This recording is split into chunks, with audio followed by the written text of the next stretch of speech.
आज अकबर भाई ने शैलजा जी को रात्रि भोज में आमंत्रित किया था और उसके साथ मोहन जी और सत्यनारायण शर्मा जी साहू जी श्री भोजिया जी उपस्थित थे और आगे अभी बस्तर संभाग का जो सम्मेलन हुआ है आगे किस प्रकार के सम्मेलन को आगे बढ़ाना है और जिला स्तर पर कैसे विधानसभा स्तर पर कैसे ले जाना है इसके बारे में चर्चा करें। संगठन की गतिविधियां सतत चलने वाली प्रक्रिया होती है। इसी बहाने नेताओं के घर हम लोग बैठते हैं, उनसे बातें भी करते हैं और अभी तो पूरे संभागों में संभागीय सम्मेलन चल रहे हैं। 7 तारीख को बिलासपुर संभाग की और 8 तारीख को दुर्ग संभाग की संभागीय बैठकें होगी। उसके साथ साथ जो भी बातें वहाँ से निकल के आती है उन बातों को हम आगे ये डिनर पॉलिटिक्स नहीं है, ये तो कांग्रेस के नेता एक दूसरे को खुश करने में लगे हैं। ये कोई डिनर पॉलिटिक्स नहीं है, ये तो एक दूसरे को बेवकूफ़ बनाने की पॉलिटिक्स है। अब शैलजा जी को भी समझ में आ गया है कि यहाँ पर प्रियंका जी की कांग्रेस अलग है, सोनिया जी की कांग्रेस अलग है, राहुल जी की कांग्रेस अलग है, तो कोशिश कर रही है कि तीनों को एक मिलाएं। पहले दिल्ली में एक कर लें, फिर यहाँ एक कर लें। नमस्कार, मैं हूं मोहन तिवारी। टीवी 24 में आपका स्वागत है। आज हम बात करेंगे आज के मुद्दे में उस डिनर पॉलिटिक्स की जिसमें हम इस बात को बेहतर ढंग से समझ पाएंगे कि छत्तीसगढ़ की राजनीति में हो क्या रहा है। आमतौर पर कांग्रेस जब चुनाव में उतरती है तो उसकी कोशिश होती है कि वो एकजुट हो और एकजुट होने के लिए उसने अब एक रास्ता निकाला है और वो रास्ता है कि पार्टी के सारे नेता एक साथ ज्यादा से ज्यादा समय व्यतीत करें, आपसी डायलॉग को बढ़ाएं और इसके लिए डिनर पॉलिटिक्स का सहारा लिया जा रहा है। और इसीलिए मुख्यमंत्री निवास में डिनर के बाद अब मंत्रियों के घरों में डिनर हो रहे हैं जिसमें सारे नेता जुटेंगे, बातचीत करेंगे और आपसी संवादहीनता को दूर करने की कोशिश करेंगे। इसी पर हम बातचीत करेंगे और आज हमारे चर्चा का यही मुद्दा है कि डिनर डायलॉग से कांग्रेस को क्या हासिल होगा। चर्चा की शुरुआत करते हैं। पहले मिल लेते हैं उन मेहमानों से जो इस चर्चा में हमारे साथ रहेंगे। हम बहुत स्वागत करेंगे। हमारे साथ जुड़ रहे हैं इस पूरे मसले पर कांग्रेस का पक्ष रखने के लिए मणि वैष्णव जी, आपका बहुत बहुत स्वागत है। भाजपा का पक्ष रखने के लिए हमारे साथ जुड़ रहे हैं निशिकांत जी, जिनका भी बहुत बहुत स्वागत है। और हमारे साथ अनिल द्विवेदी जी जुड़ रहे हैं जो कि वरिष्ठ पत्रकार के रूप में बताएंगे कि इस तरीके के डिनर पॉलिटिक्स की कोशिश पहले भी हुई है, इसमें सफलता कितनी मिलती है और इस तरीके की जरूरत क्यों आन पड़ी है। चर्चा की शुरुआत करते हैं। सबसे पहले मणि वैष्णव जी के पास चलते हैं और उनसे जानते हैं। मणि जी, कांग्रेस सत्ता में है, मजबूती से वो काम कर रही है, 70 सीटें हैं, सरकार की कई महत्वपूर्ण योजना है, उसके बाद भी आप लोगों को अपने नेताओं को डिनर के जरिए एक करने की जरूरत पड़ रही है। क्यों हो रही है ये डिनर पॉलिटिक्स?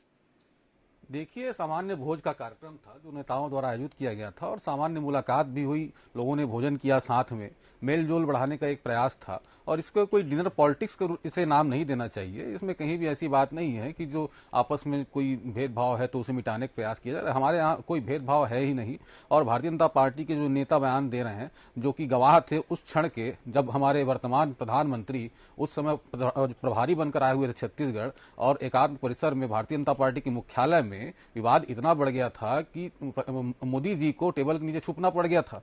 तो बृजमोहन जी को तो उस बारे में बात करनी चाहिए, ना कि कांग्रेस पार्टी में जो गुटबाजी की बात वो जो कह रहे हैं वो बिल्कुल भी काल्पनिक है। कोई किसी प्रकार की गुटबाजी हमारे यहाँ है नहीं और न ही किसी को मूर्ख बनाने की राजनीति हमारे यहाँ की जा रही है। ठीक है, तो ये डिनर पॉलिटिक्स में जो अंतर की बातें हैं उसको सिरे से नकारा जा रहा है और कांग्रेस तो ये कह रही है कि एक सामान्य मुलाकात है और एक पार्टी परिवार के जैसे काम करती है, इसलिए परिवार के लोगों का एक साथ खाना कोई राजनीति से जुड़ा हुआ नहीं है। लेकिन बीजेपी का नजरिया बृजमोहन जी के बयानों से हम सुन चुके हैं। एक बार निशिकांत पांडे जी की ओर चलते हैं। पांडे जी, कांग्रेस बड़े ही भोले मन से बता रही है कि खाने में कुछ लोग जुटे थे, आपसी बातचीत हुई, रसगुल्ले की बात हुई, मिठाई की बात हुई, जो खाया उसकी बात हुई। ये आप लोग कहां से राजनीति खोज लेते हैं ऐसी चीजों में? मोहन जी, देखिए आवाज आपकी बहुत ब्रेक कर रही है, लेकिन मैं जो जितना समझा मोटा मोटी वो बता रहा हूँ आपको। देखिए, कहा वर्षा जब कृषि सुखाए, जब 4.5 साल से इतना अंतर्द्वंद चल रहा था इस पार्टी में, छोटे से कार्यकर्ता से लेके टीएस सिंहदेव जैसे महाराज तक जब नाराजगी व्यक्त कर रहे थे तो ये पार्टी ध्यान नहीं दे रही थी। दूसरी महत्वपूर्ण बात, जब हवाई यात्रा हो गई, फिर हाथ से हाथ जोड़ो यात्रा के साथ जनता का पैर पकड़ो यात्रा भी हो गया, उसके बाद भेंट मुलाकात कार्यक्रम हो गया, तो राजनीतिक पार्टी को थोड़ा सा तो अंदेशा हो जाता है कि जनता का मत क्या हो रहा है, जनता क्या सोच रही है। अब डिनर डिप्लोमेसी की बात करते हैं तो डिनर डिप्लोमेसी जो आज कर रहे हैं आपको आवश्यकता क्यों पड़ी? क्योंकि राजिम विधायक से लेके आप चलेंगे तो कोरबा विधायक जयसिंह अग्रवाल से लेके चलेंगे तो मोहन मकाम कोंडा गांव से जब उनको सीएम दरबार में जब फटकार लगाई जाती है तो सारे एक दूसरे के पीछे आगे पीछे लगे हुए हैं। ये कांग्रेस पार्टी का तो एकदम एक्चुअल परिदृश्य रखता है। वास्तव में सरकार आने के बाद इन लोग आपस में इतना उलझे कि जनता के हित को भुला दिए। अब विषय करते हैं कि एकला चलो रे। माननीय मुख्यमंत्री जी 4.5 साल से एकला चलो के विषय पे ही काम कर रहे थे। उस समय ना प्रदेश अध्यक्ष दिख रहा था, न जयसिंह अग्रवाल समझ मारते, और टी.एस. सिंहदेव महाराज कहाँ प्यादे बन के घूम रहे, कोई पता ही नहीं चला। तो बात ये है कि जब बहुत ज्यादा गोबर कहने वाले टी.एस. सिंहदेव अगर सरगुजा में हाथ पैर बांध के बैठे हैं तो स्थिति स्पष्ट हो जाती है कि जनता के मन को पढ़ लिया गया कांग्रेस के द्वारा। अब जनता इनको दोबारा चढ़ाने वाली तो है नहीं, तो उसके लिए मशक्कत चले। कुमारी शैलजा ने क्या अचानक जो मीटिंग कराई थी आज से 15 दिन पहले, अजीब अजीब संदेश आने लगे थे कि मुख्यमंत्री बदल देंगे, मंत्री हटाए जा रहे हैं, कैबिनेट में फेरबदल होगा। तो ऐसी स्थिति इनके सामने है। और सही में जो बृजमोहन जी ने कहा कि यहाँ पे जो कांग्रेस पार्टी है वो राहुल कांग्रेस, सोनिया कांग्रेस, प्रियंका कांग्रेस और अब एक छोटा टुकड़ा खरगे कांग्रेस भी हो गया है, जो बेनामी संपत्ति के नए बादशाह बने हैं, निजाम बने हैं। तो अब ऐसे में कांग्रेस पार्टी चुनाव में जाने को तैयारी कर रही है और जनता का मत पड़ लिया है। तो अब ये उसी की तैयारी है लिपापोती की। जी मोहन जी, ठीक है, तो ये बीजेपी का नजरिया हो सकता है। आधार कुछ खास नहीं है, आप लोग शायद अलग अलग सोर्स से मिली हुई बातों के आधार पर ये बात कह रहे हैं। लेकिन हम चलते हैं अनिल द्विवेदी जी के पास और उनसे समझते हैं। अनिल जी, चुनाव सामने है और इसकी खास जरूरत है कि एकजुट होकर लड़ा जाए। कांग्रेस में इस तरीके की स्थितियां हैं कि एकजुट करने के लिए कुमारी शैलजा को ये सारे प्रयास करने पड़ रहे हैं। देखिए मोहन, मैंने समाजशास्त्री ब्लॉग पढ़ा था और उन्होंने डिनर को लेकर कहा था कि the dinner diplomacy is meticulous plugged of the between friendship. तो दोस्तों के बीच में डिनर की जो डिप्लोमेसी है यह कितनी सफल होगी यह कुछ कह नहीं सकते। आप चाइना के देखिए, जब भारत और चाइना का युद्ध हुआ तो उसके एक रात पहले डिनर डिप्लोमेसी की प्लेटें दिखाई गई थी कि दोनों ने डिनर किया और बात नहीं बनी, उसके बाद युद्ध पर जाना पड़ा। तो ये नहीं होता है कि जब आप किसी को डिनर पर आमंत्रित करते हैं तो वो पूरी तरह आप उसको मना लेंगे या रूठे हुए को मना लेंगे, ऐसा कुछ दिखता नहीं, आमतौर पर होता नहीं। बेसिकली आप देखिए कि जब विधानसभा सत्र होते हैं, लोकसभा के सत्र होते हैं तो सरकारें विपक्ष को बुलाती हैं, साथ में डिनर करती हैं और कुछ चीजें तय की जाती हैं। कल जो dinner forest minister Mohammad Akbar के बंगले पर हुआ, जिसमें सीएम भी थे और बाकी उनके मंत्री भी थे, अच्छी बात है। कुछ असंतुष्ट कांग्रेस में चल रहे हैं। मैंने सुना कि चरणदास महंत भी थे उसमें, मंत्री भी थे, पर जो असली संतुष्ट थे टी.एस. सिंहदेव, वो शायद उस कार्यक्रम में शामिल नहीं हो पाए। शायद उनके लिए अलग से कांग्रेस पार्टी को एक डिनर डिप्लोमेसी ऑर्गेनाइज करना पड़ेगी। लेकिन ये अच्छी पहल है। अगर कोई सरकार चुनाव में जा रही है, कोई राजनीतिक दल चुनाव में जा रहा है, तो असंतुष्टों को मनाने के लिए इस तरह से कार्यक्रम होते हैं। बीजेपी में भी होते हैं, भोजन बैठक और विश्राम का सिलसिला तो बीजेपी में भी चलता रहता है।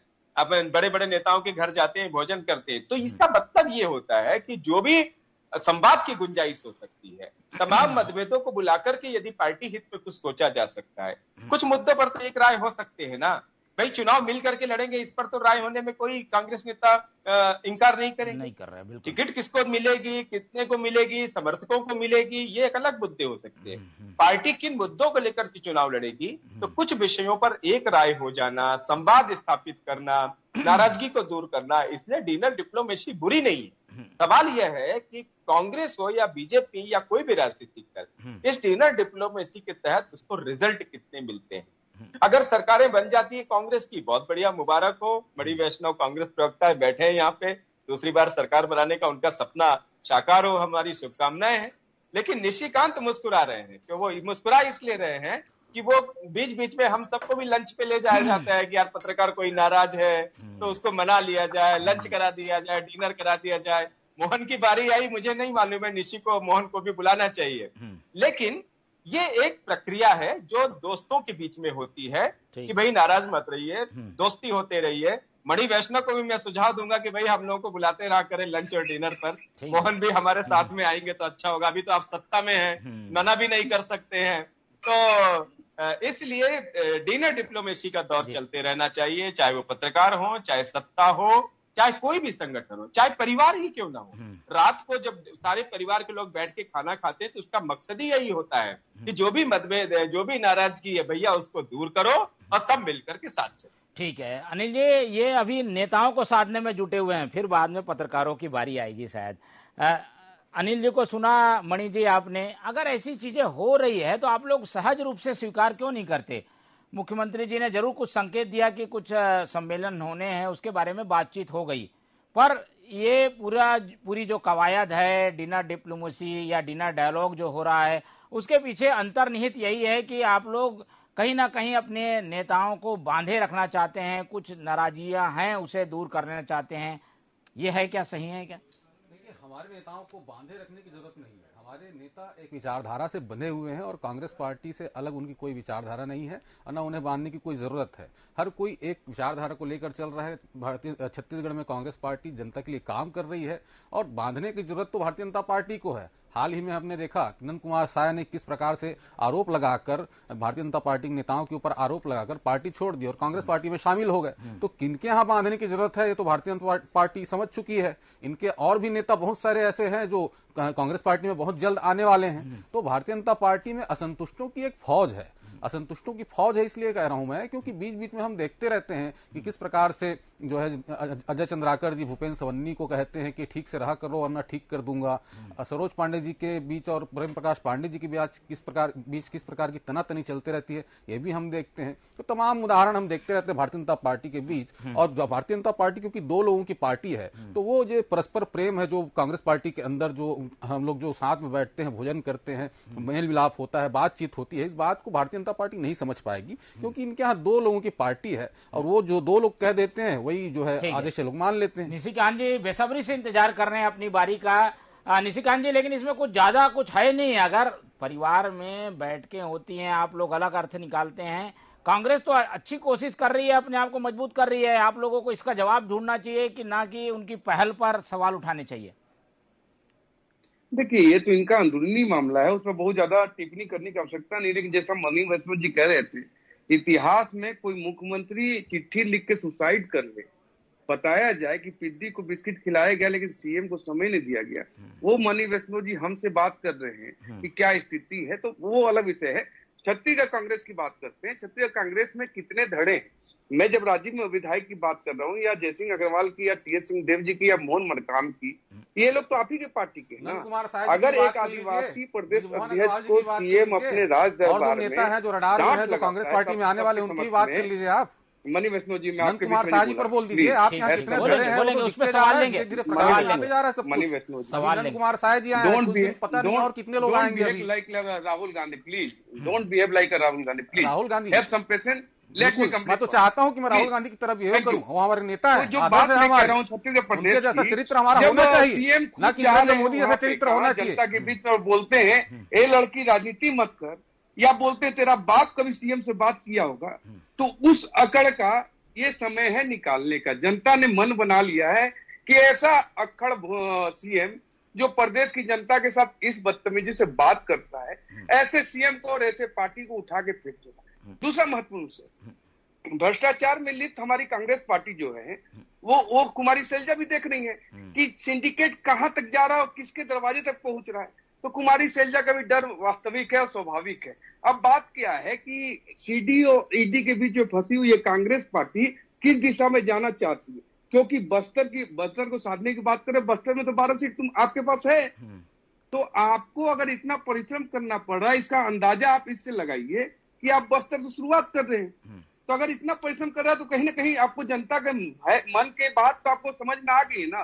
तो प्रदेश की स्थिति कांग्रेस पार्टी को समझ में आ चुकी है और इसका परिणाम बस भाई हमारी आदत है जनता के बीच जाने की, सत्ता में रहे, सीटें हमारे पास रहे ना रहे, उससे कोई फर्क नहीं पड़ता। हमें आदत है जनता के बीच जाने पॉइंट में आइए। आप लोगों की आदत नहीं है जनता के बीच जाने की, 14 सीट में समेट दिया जनता ने आपको। आप जनता के बीच गए नहीं, आप अपने कार्यकर्ताओं को, डॉक्टर रमन सिंह कहा करते थे 1 साल की कमीशन कमीशन खोरी भी नहीं छोड़ पाए आप, तो कमीशन खोरी नहीं छोड़ी, इसी कारण 14 सीट में समेट दिया आपको। 5 चुनाव हुए प्रदेश में, 5 चुनाव में आपको जो है हरा दिया जनता ने। नगरीय निकाय चुनाव हुए उसमें आपको जो है हरा दिया आपको। हर चीज में आपको हरा है भारतीय जनता पार्टी। जनता वही जनता तो प्रदर्शन लगातार करती आपको जवाब दे रही है। है। और ये जो चाहे काल्पनिक आरोप जो आप लगाते रहते हैं, इससे अरे जनता को कोई मोहन फर्क पड़ने वाला नहीं मोहन भाई, है। अरे जनता को तो चलो लगातार भाई, लाभ मिल रहा है इस इनका कांग्रेस टेक्निकल सरकार से, एक-एक और एक-एक इस चीज को करके जनता महसूस एक-एक कर रही है। आप लोग गाल बजाते रहो, उससे क्या फर्क पड़ता है? भ्रष्टाचार की बात आप कहते रहे, लेकिन जनता तो जान रही है कि उनके ठीक लिए है। काम हो रहा है। चलिए कंट्रोल कीजिए। चलिए अपनी सरकार बात आपकी- पॉइंट में आइए, सरकार पॉइंट आपके में आइए। ऊपर इतना प्रेशर करे, वो पांडे जी, मनी पांडे बच्चों जी सीधा पॉइंट मेरा पे कहना बात ये करिए। है कि मैं कंप्लीट करूं? जी जी देखिए, जो कांग्रेस पार्टी की स्थिति है, जो आपस में इनका जितना टिडिंग बिडिंग चल रहा है सरगुजा से लेके पाटन तक, नंद कुमार साह जी का टिडिंग बिडिंग का क्या हुआ? नंद कुमार साह जी टिडिंग बिडिंग करते हुए आ गए यहाँ, और कितने लोग टिडिंग बिडिंग कर रहे हैं अभी भारतीय जनता पार्टी में, अभी जानकारी नहीं है। अभी तो और कितने लोग आएंगे, कितने लोग आएंगे अभी कांग्रेस पार्टी में, इसका कोई भरोसा नहीं है।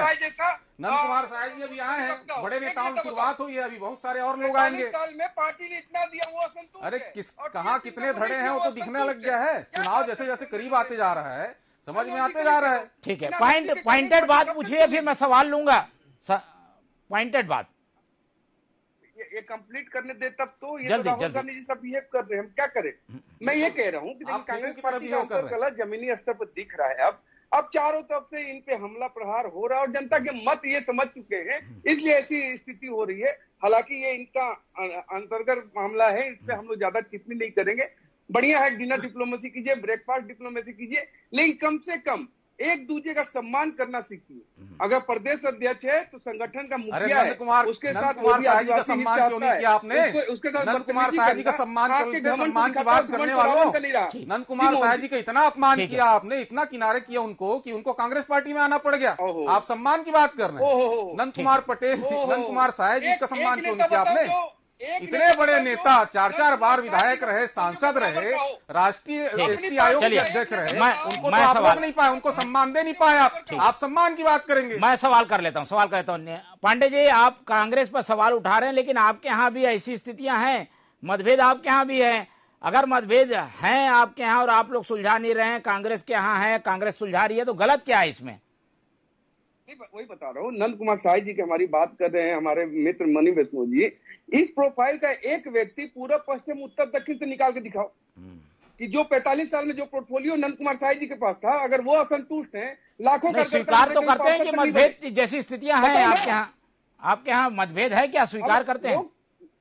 मतभेद तो हो, देखिए मतभेद इतनी बड़ी पार्टी है, थोड़ा बहुत कहीं ना कहीं चलता रहता है, वो अलग विषय है। लेकिन ए लड़की राजनीति मत कर, ऐसा कहने वाला सीएम तो प्रदेश को नहीं चाहिए जी। जो है ठीक ठीक है, ताकि नंद चलिए। कुमार साह जैसे बड़े नेता चलिए, और जो है बढ़िए। यहाँ ना आ जाएं। बढ़िए, बड़ा साफ गोई से निशिकांत पांडे जी ने स्वीकार कर लिया कि छोटी बहुत मतभेद जैसी स्थितियां उनके पार्टी में हैं। आप लोग स्वीकार करते हैं क्या कांग्रेस से? अरे नंद कुमार साह जी जैसे बड़े नेता जो एसटी आयोग के अध्यक्ष रहे, राष्ट्रीय अध्यक्ष रहे, वो जो है पार्टी छोड़ के कांग्रेस पार्टी में आ गए और ये कहते हैं कि छोटी मोटी मतभेद है। छोटी मोटी मतभेद नहीं है भैया, बड़े बड़े मतभेद है, कई धड़ों में बटी हुई है पार्टी। हमारे यहाँ ऐसी कोई स्थिति नहीं है। हमारा कोई नेता ये आरोप नहीं लगा रहा है, चिट्ठी लिख के इस्तीफा नहीं दे रहा है कि मेरा पार्टी में सम्मान नहीं हो रहा है, और पार्टी के नेताओं द्वारा लगातार मेरे साथ जो है षड्यंत्र किया जा रहा है मेरे खिलाफ। इस प्रकार की कोई बात हमारे पार्टी के नेताओं ने कभी नहीं कही। जिस प्रकार की बातें नंद कुमार साह जी ने कही है, उससे समझ में आता है कि भारतीय जनता पार्टी की क्या स्थिति है अभी। ठीक है, चलिए अनिल जी की ओर चलते हैं। अनिल जी ज्यादा अच्छे से प्रकाश डाल पाएंगे। अनिल जी, कांग्रेस हो या भाजपा, इस दंश से कोई नहीं बच पाया है कि पार्टी में कहीं ना कहीं मतभेद होते हैं। महत्वपूर्ण बात यह है कि उसे कौन से जल्द सुधार लेता है, डैमेज कंट्रोल कौन कर पाता है, और इस डैमेज कंट्रोल का एक प्रयास हमें ये दिख रहा है। हालांकि इसे स्वीकार पार्टियां नहीं करेंगी, लेकिन ये प्रयास हो रहे हैं। आपको लगता है भाजपा में कितने हो रहे हैं, कांग्रेस में कितने हो रहे हैं? देखिए मोहन जी, छत्तीसगढ़ में डिनर डिप्लोमेसी की शुरुआत योगी सरकार के समय हुई। आपको याद होगा, आप भी राजनीति में उस समय आ गए उनकी पत्रकारिता में, कि अजीत जोगी जब मुख्यमंत्री थे तो उन्होंने बंगलों में समाज के आधार पर भोज का कार्यक्रम शुरू किया। अलग अलग समाज के लोगों को बुलाते थे, भोजन करते थे। उसका उद्देश्य ये था कि समाज में एक संदेश देना, सरकार की एक छवि बनाना और उनके सुख दुख, उनके विचार संवाद को स्थापित। लेकिन इसका परिणाम क्या रहा? इसका परिणाम ये रहा कि सरकार कांग्रेस की नहीं बनी, वो डिनर डिप्लोमेसी सफल नहीं हुई, जबकि सारे समाज के लोगों, सारे समाज, एक भी समाज को नहीं छोड़ा था अजीत जोगी सरकार। सबको चीफ मिनिस्टर बंगले में बुला करके खाना खिलाया जाता था। उसकी आलोचना भी हुई थी, उसकी प्रशंसा भी हुई थी, लेकिन परिणाम क्या रहा कि 15 साल तक सरकार फिर वापस कांग्रेस की नहीं बनी। लेकिन अब जो डिप्लोमेसी मुख्यमंत्री भूपेश बघेल जी ने शुरू की है वह वाकई काबिले तारीफ है और बीजेपी को उससे सबक सीखना चाहिए। क्यों? मैं बता रहा हूं आपको। मुख्यमंत्री डॉक्टर रमन सिंह थे, वे भी ग्राम स्वराज अभियान पर जाते थे। क्या किसी गरीब के घर पर हमने भोजन करते उस मुख्यमंत्री जी को देखा? शायद कभी नहीं। उन्होंने कभी इस तरह काम नहीं किया। वे जाते थे, जनता की समस्याएं सुनते थे, पेड़ के नीचे बैठते थे और चले आते। मुख्यमंत्री भूपेश बघेल ने इस को थोड़ा सा आगे बढ़ाया। उन्होंने वो गांव में गए, वो शहरों में भी जाते हैं, तो किसी गरीब के घर में बैठ करके पूरा मंत्रिमंडल या जितने भी लोग हैं भोजन करते, उनके साथ संवाद करते, उनके साथ सुख दुख बांटते। और उसके बाद फिर क्या किया उन्होंने? अभी हम देख रहे हैं कि मुख्यमंत्री भूपेश बघेल का जब सांस्कृतिक कार्यक्रम खत्म हो गया तब वो अपने ही मुख्यमंत्री बंगले पर उन परिवारों को भोजन के लिए बुला रहे हैं जिन्होंने उनको भोजन कराया था उनके कार्यक्रम के दौरान। तो ये एक अच्छी पहल है, ये एक आदर्श पहल है। बीजेपी निश्चित तौर पर ये सब देख करके चिंतित हो रही होगी कि ये जो इससे एक वोटों का ध्रुवीकरण होगा उसका जवाब बीजेपी के पास क्या होगा। और अब ये डिप्लोमेसी मंत्रियों तक सीमित हो गई है, कांग्रेस संगठन तक आ गई है। हो सकता है कुछ दिन बाद मुख्यमंत्री भूपेश बघेल मणि वैष्णव को भी बुलाएं कि आओ भाई आप भी डिनर में शामिल होइए।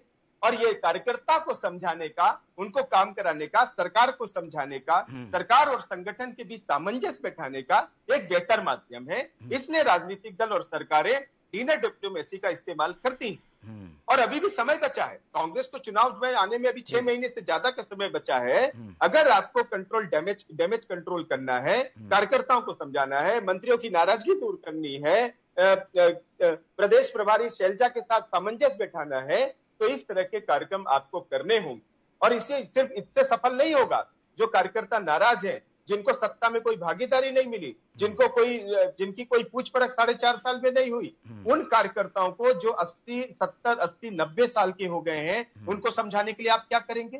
कांग्रेस पार्टी को इसकी भी काट खोजनी होगी, क्योंकि वोट बैंक तो वो लोग भी हैं। उनके साथ भी आपको एक संवाद स्थापित करना होगा, उनकी नाराजगी दूर करनी होगी। तो 6 महीने में अभी चुनौतियां कांग्रेस के पास बहुत है, बीजेपी के पास तो जाहिर सी बात है। इतना सब देखकर बीजेपी भी सोच में डूबी होगी कि इस डिनर डिप्लोमेसी का इस काट क्या निकाले। बिल्कुल ठीक है पांडे जी, आप सुन भी रहे हैं। ये तो अपने कुछ खामियां हैं या कुछ कहें ऐसी चीजें हैं जिन्हें सुधारने की जरूरत है, सुधार रही हैं। आप लोग इशारा कर रहे हैं, उन लोग सुधार ले रहे हैं, पर आप लोगों के यहाँ जो चीजें हैं उसे कैसे सुधारेंगे? और आप लोग की ओर से कोई पहल ऐसी क्यों नहीं हो रही है? बीजेपी में ऐसा कोई मैकेनिज्म क्यों नहीं है कि इसे सुधारा जा सके, इस चीजों को? नहीं, आपने अनिल जी की पूरी बात सुनी नहीं लगता है, कट गया। उन्होंने कहा विश्राम, आवास, भोजन, आराम, ये सारी चीज बताई उन्होंने। ये हमारा परंपरा है, शुरू से आज से नहीं। तो कर रहे हैं क्या? ऐसा कुछ हो रहा है? तो मैं आपको एक बता रहा हूँ, देखिए डिनर डिप्लोमेसी करना ठीक है, अपनी जगह पे आप डिनर डिप्लोमेसी कीजिए, वो ठीक है। लेकिन जो प्रदेश की जनता के साथ आपको सरोकार रखना था, जो विकास के काम करने थे, जो वायदा आपको पूरा करना था, वो नहीं किया। 100 लोगों के यहाँ आपने खाना खाया, 150 लोगों को आपने घर बुलाए, खाना खिला दिया, चलिए आपको वोट दे दिए। लेकिन बाकी जिन जनताओं के साथ आपने जो वादा किया था, जो आपसे पूछ रहे हैं कि क्या हुआ तुम्हारा वादा, तो वो डिनर डिप्लोमेसी तो सेट होगा नहीं।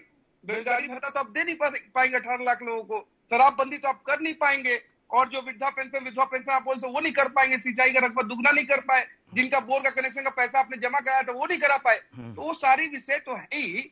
साथ ही साथ जो भ्रष्टाचार का इतना बड़ा अड्डा बनाया छत्तीसगढ़ को, अपराध का जो गढ़ बनाया छत्तीसगढ़ को, तो प्रदेश की जनता ही तो भुगत रही है। कोई मतलब वायनाड से तो कोई पब्लिक आके यहाँ भुगत तो नहीं रहा है, जो है प्रदेश की जनता है। दूसरा महत्वपूर्ण विषय, जो छत्तीसगढ़िया हित की बात करते हैं हमारे मुख्यमंत्री जी, खीरी में जाके, लखीमपुर खीरी में जाके 50 लाख देते हैं और यहाँ बिरहनपुर में 10 लाख देते हैं। किसके पिताजी का पैसा था? छत्तीसगढ़िया हित का पैसा आप पटेल पढ़ते रहो, और ये छत्तीसगढ़िया उनको दिया था ना, भारतीय जनता पार्टी के नेता ने वो लेने का इनकार करता है, परिजनों को दिया था ना। ये बात भी बता दीजिए आप, पर इतना ज्यादा बात भी बताइए ना, 50 लाख किसको दिया था? भारतीय जनता पार्टी के नेता ने कुचल के मार दिया था जिन लोगों को, उनके परिजनों को दिया था। ये भी बात बताइए, साथ में ये भी बात बताइए। आप इस बात को क्यों भूल रहे हैं? हत्यारी भारतीय जनता पार्टी से पीड़ित लोगों को दिया गया था। और सुनिए, भ्रष्टाचार की बात करने वाले आप ऐसे नेता जिन्होंने खुले मन से कहा कार्यकर्ताओं से 1 साल के लिए कमीशन छोड़ दो, सिर्फ 1 साल, ऐसा नहीं करते। लेकिन भारतीय जनता पार्टी कहाँ मानने वाले थे? मैं समझ गया कि आपकी बिलबुलाती पूछ पे हाथ रखा हूँ, रुक जाऊँ थोड़ा सा कंप्लीट करने दो। वही हाल होने वाला है भारतीय जनता पार्टी का, जो 14 मोहन जी है, वो कहीं लगातार 5 हो बोलेंगे, जाए, मैं कहीं कैसे 4 बात हो करूँ? जाए। चलिए इसको आपको देखना मणि जी उनकी बात तो सुन लीजिए। जल्दी बोल दीजिए पांडे जी, लंबा। जी, मैं ये बोल रहा था कि प्रदेश कांग्रेस की जो सरकार है उसको जनता ने समझ लिया है, सारे वादा खिलाफी देख लिया है और सरकार के एरोगेंसी को देखा। मतलब अजीत जोगी की सरकार जिसने देखी होगी वो तो देखी होगी, जो नहीं देख पाए होंगे वो भूपेश बघेल को समझ गया हमने देख के कि अजीत आपने जोगी 300 कैसे रुपए काम बोनस करते दिया, थे। 2100 समर्थन मूल्य दिया। आप क्या बात करेंगे वादा खिलाफी की? हमने तो 90% वादे पूरे किए हैं और जनता उसे महसूस कर रही है। ठीक है, चलिए इसके परिणाम पे बात कर लेते हैं। ये कोशिशें तो हो रही हैं, पर इसकी सफलता की चांसेस कितने हैं? एक बार अनिल जी से फाइनल कमेंट ले लेते हैं, क्योंकि दोनों पक्षों ने अपनी अपनी बातें रख दी है। अनिल जी, ये प्रयास हो रहे हैं और चुनाव को 6-7 महीने हैं। अलग अलग जगह अगर हर महीने 6-7 बड़े लोगों के यहाँ इसी तरीके के डिनर होते रहे तो नेताओं को साधने में कांग्रेस कामयाब हो जाएगी। ये मोहम्मद अकबर जी के यहाँ जो बैठक थी उसमें 2 महत्वपूर्ण नेता सत्यनारायण शर्मा, धनेन्द्र साहू जी को विशेष तौर पर बुलाया गया था। इसी तरीके से आगे क्रम बढ़ेगा, साध लिया जाएगा नेताओं को 6 महीने में। हेलो, आवाज आ रही है जी? नेताओं को क्या साध लिया जाएगा जी? देखिए मोहन जी, डिनर डिप्लोमेसी हमेशा चलती रहती है। कई बातें तो हम लोगों को पता भी नहीं होती कि कब भाजपा और कांग्रेस के नेता एक दूसरे के घर में जाके खाना खा लेते हैं, गपशप करके चले आते हैं और बहुत सारी बातों का आदान प्रदान भी कर देते हैं। चुनाव नजदीक है, जो कटुता 4.5 सालों में दोनों राजनीतिक दलों में आई होगी उसे इस मार्फत वो ठीक कर सकते हैं। चुनाव लड़ना अपनी अपनी जगह है, जनता का फैसला होगा कि कौन को सत्ता में दोबारा बैठेगा और किसकी सरकार बनेगी, जनता का फैसला होगा। लेकिन आपके बीच में जो कटुताएं हैं जो खड़ी हो रही है उन्हें खत्म करने की जरूरत है। मैं एक उदाहरण आपको बताना चाहूंगा कि 1998 में बीजेपी का एक राष्ट्रीय अधिवेशन भोपाल में हुआ था और सारे बीजेपी के नेता वहां उपस्थित थे। दिग्विजय सिंह मुख्यमंत्री थे उस समय और दिग्विजय सिंह ने सारी बीजेपी की कार्यकारिणी को अपने सीएम हाउस में भोज के लिए आमंत्रित किया था। उनका कहना था कि मैं इस राज्य का चीफ मिनिस्टर हूं और अटल जी और आडवाणी जैसे नेता भोपाल में है, पूरी बीजेपी के वरिष्ठ नेता हैं, मैं मुख्यमंत्री होने के नाते उन्हें डिनर पर आमंत्रित करता हूं। ये बात अलग है कि बीजेपी के लोग नहीं गए थे उसमें, लेकिन दिग्विजय सिंह ने एक नजीर स्थापित कर दी भारतीय राजनीति में कि तमाम विपक्ष और सत्ता पक्ष के वैचारिक मतभेदों के बावजूद एक डिनर जगह ऐसी होती है जहां हम सब मिलकर गपशप कर सकते हैं, बातें कर सकते हैं और संवाद कर सकते हैं। ठीक है। फिलहाल जो जरूरत है बीजेपी को और कांग्रेस को दोनों को कि इसका इस्तेमाल बखूबी करें, पूरी ताकत से इस डिनर डिप्लोमेसी का इस्तेमाल करें और कोशिश करें कि जनता के बीच जब जाएं तो ताजे मन से जाएं, स्वच्छ विचारों के साथ जाएं, पूरी कार्यकर्ता और की टीम के साथ जाएं तो ज्यादा चुनाव में उन्हें जीत हासिल। केवल अपनी ही पार्टी नहीं, दूसरे पार्टी के नेताओं को साधने के लिए भी और संदेश देने के लिए भी इस तरीके की कोशिशों की जरूरत होती है। फिलहाल कांग्रेस में ये प्रयास हो रहे हैं और इसीलिए अब इसमें संशय है कि गुटबाजी है या नहीं है, ये परिणाम बताएंगे और जनता इस पर अपनी मुहर लगाएगी। इस चर्चा को आज हम यहीं खत्म करते हैं। आप लोग देखते रहिए टीवी 24। हमारे साथ अनिल जी जुड़े, उनका धन्यवाद। मणि वैष्णव जी, उनका धन्यवाद। और निशिकांत जी जुड़े, उनका भी धन्यवाद। तो तीनों मेहमानों का धन्यवाद कर इस चर्चा को यहीं खत्म करते हैं और ये आप लोग देखते रहिए टीवी 24। मुझे दीजिए इजाजत, नमस्कार।